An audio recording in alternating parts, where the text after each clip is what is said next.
Autoline Daily is brought to you by Bridgestone, passion for excellence. Here are today's top headlines. GM and the UAW argue over work rules. Mitsubishi is pulling out of the Frankfurt Auto Show, and Chevrolet unveils a stunning Stingray concept car. Up next, we'll be back with the news behind the headlines.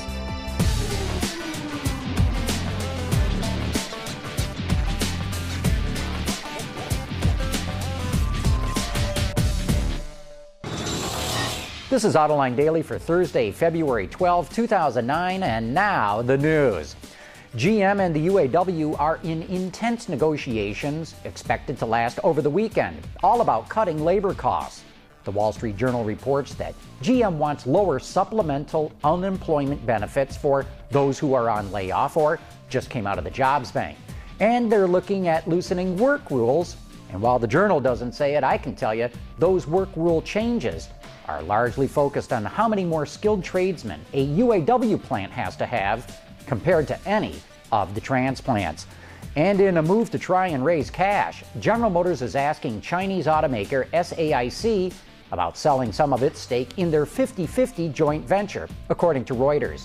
The partnership includes building and marketing Buick, Cadillac, and Chevrolet models in China. Just in time for its 90th birthday, CITROEN is modernizing its logo. When André Citroën started his car company in 1919, he wanted a logo that connoted the idea it was a car company. So he chose two chevrons that kind of resemble the teeth on a gear. The company has lived with that logo and still does, but if you ask me, the modern version makes the chevrons look more like boomerangs.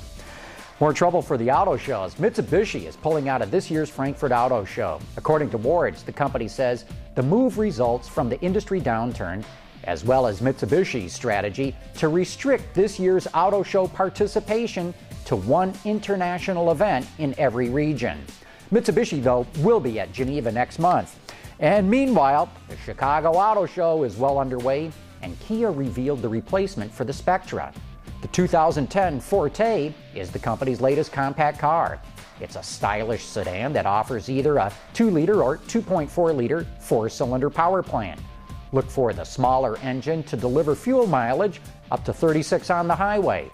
Pricing has not been announced yet, but it's like every other Kia and going to be competitive. And also at the Chicago Auto Show, GM is making a big to-do about the new Transformers movie. But they've got a much more exciting concept car on display. The Corvette Stingray is a mock-up influenced by the original 1959 model. Unfortunately, the company says it's nothing more than a design study, so don't expect a production version anytime soon. The Stingray concept will be featured in the movie Transformers: Revenge of the Fallen, which is set to come out in June. If you want more information about the car, we'll have a video with Ed Welburn, GM's VP of Global Design, posted on the John's Journal page of our website a little bit later today.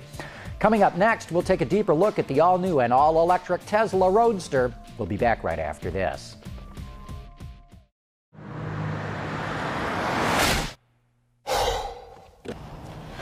Changing tires out here could be dangerous, but with these tires, I don't need to worry. Bridgestone. Tesla is the small startup automaker headquartered in Silicon Valley that's been making news. In fact, the company says it's going to make a profit this year. Recently, we got invited out to California for a tour of its facilities. Autoline Daily West Coast correspondent Isaac Bouchard reports on what's happening in sunny San Francisco and how the company plans on marketing its electric-only sports car. We've all heard about the search for the Holy Grail, right? When it comes to cars, manufacturers, engineers, and customers alike have all been kind of doing the same thing. That is chasing after the Holy Grail of the guilt-free green car. Well now, finally, it may be within reach, at least for some, here in the Bay Area. Menlo Park is a well-heeled suburb of San Francisco with several celebrity residents, many who probably live a stone's throw from this, one of the 2 Tesla-owned showrooms in the world. And whether you're shopping here or at its Los Angeles store, one thing's for sure.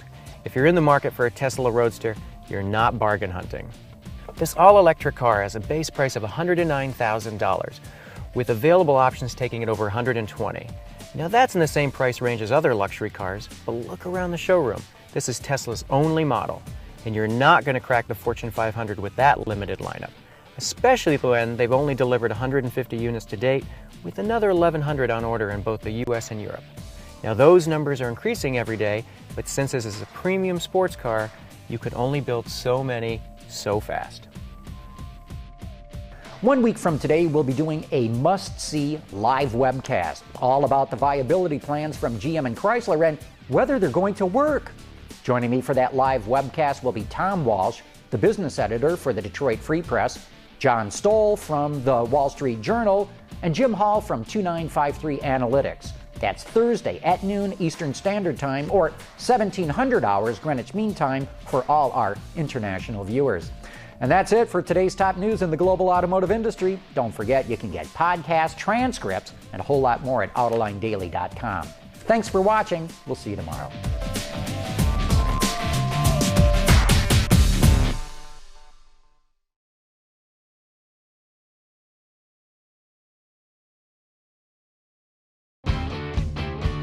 Visit our website for even more great content all week long.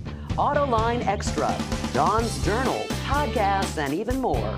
So click over and get the inside view at AutolineDetroit.tv.